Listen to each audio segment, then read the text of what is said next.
भागवत जी का मुख्य उद्देश्य क्या है? आपको भगवान से आपकी पहचान करानी।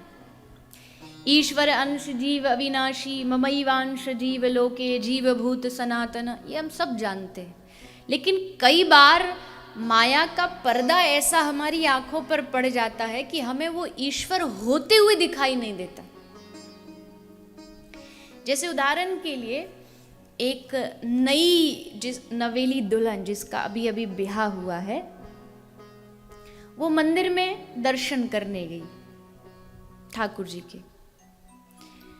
तो दर्शन करने गई तो हुआ क्या, जब वो दर्शन कर रही थी तो जब वो पहुंची तो मंदिर का पर्दा लगा हुआ था। भोग लग रहा था या कुछ भी शयन हो रहा था, पर्दा लगा था।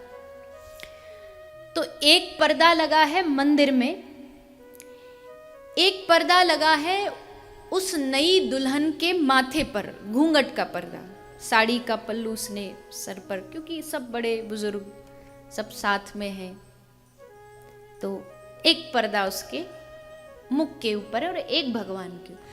अब उस भगवान भी वही है, वो भी वही है, पर दर्शन क्यों नहीं हो रहा? क्योंकि दो पर्दे हैं। अब ये दो पर्दे हटेंगे कैसे? पहला पर्दा है भगवान का पर्दा, और वो भगवान का पर्दा जब भगवान चाहेंगे, यानी जब उनके प्रतिनिधि पुजारी जी चाहेंगे तभी हटेगा। यानी वो भगवान के हाथ में, वो भगवान हटाएंगे। और समय आया, पुजारी जी ने पर्दा हटा दिया, लेकिन अभी भी दर्शन नहीं हो रहा। क्यों? एक पर्दा अभी उसके मुख के सामने भी है। तो ये पर्दा वो कैसे हटाए? वो अपने हाथ से हटा नहीं सकती, क्योंकि उसके हाथ में मेहंदी लगी है। तो ये पर्दा कैसे हटेगा? तो इधर देखती है, उधर देखती है, थोड़ा सा इशारा करती है। उसका पति वहां खड़ा है, वो उसे इशारा करती है। पति समझ जाता है और पति हाथ करके उसका घूंघट उठाता है, और जैसे घूंघट उठता है, पर्दा हटता है, उसको साक्षात भगवान के दर्शन हो जाते हैं। सामने भगवान खड़े। यही कहानी हमारी है। भगवान के और हमारे बीच में दो पर्दे हैं। एक पर्दा भगवान की तरफ से और एक पर्दा हमने लगा रखा है माया का। अब वो दोनों हटेंगे कैसे? भगवान वाला पर्दा तो कृपा साध्य है। कृपा साध्य मतलब जब भगवान कृपा करते तब हटेगा।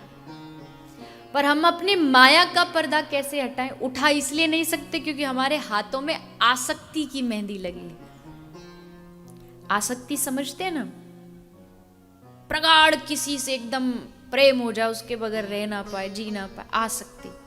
आपने गुरुजी जिनका नाम लिया ना, पूज्य श्रद्धे प्रातस्मरणीय रामायणी जी, राजेश्वर रामायणी, मेरे ख्याल से वर्तमान के, अभी तो उनको शायद कुछ ही वर्ष हुए हैं भगवत धाम जाए हुए, अद्भुत महापुरुष।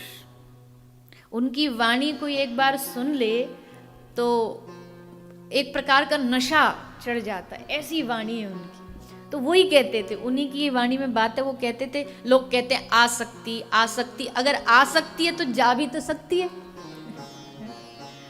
आसक्ति है तो जा भी सकती है। इतना ज्यादा उसे बोझ लेके मत चलना कि आसक्ति आसक्ति, बोले आसक्ति है तो जा भी सकती है, कोशिश करो। तो ये आसक्ति के बाद से याद आ गई मुझे। तो हमारे माथे पर जो माया का पर्दा, उसे हम हटा नहीं सकते क्योंकि हाथ में आसक्ति की मेहंदी लगी है। तो हम फिर इधर उधर देखते हैं कि कोई अपना हो जो हमारे इस पर्दे को हटा सके। और वो अपना कौन है जानते हो? कौन हटाएगा आसक्ति का पर्दा?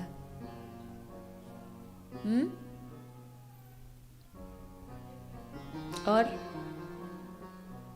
कोई और किसी का उत्तर? देखो, तीन लोग हो गए। भगवान का पर्दा भगवान ने हटा दिया कृपा से।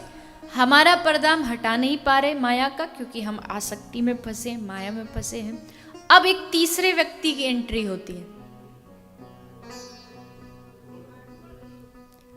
गुरुर्ब्रह्मा गुरुर्विष्णु गुरुर्देव महेश्वरा गुरुर साक्षात पर ब्रह्म तस्मै श्री गुरवे नमः। जब हम इधर उधर देखते कौन हटाए कौन बचाए, तो सामने नजर आता गुरु।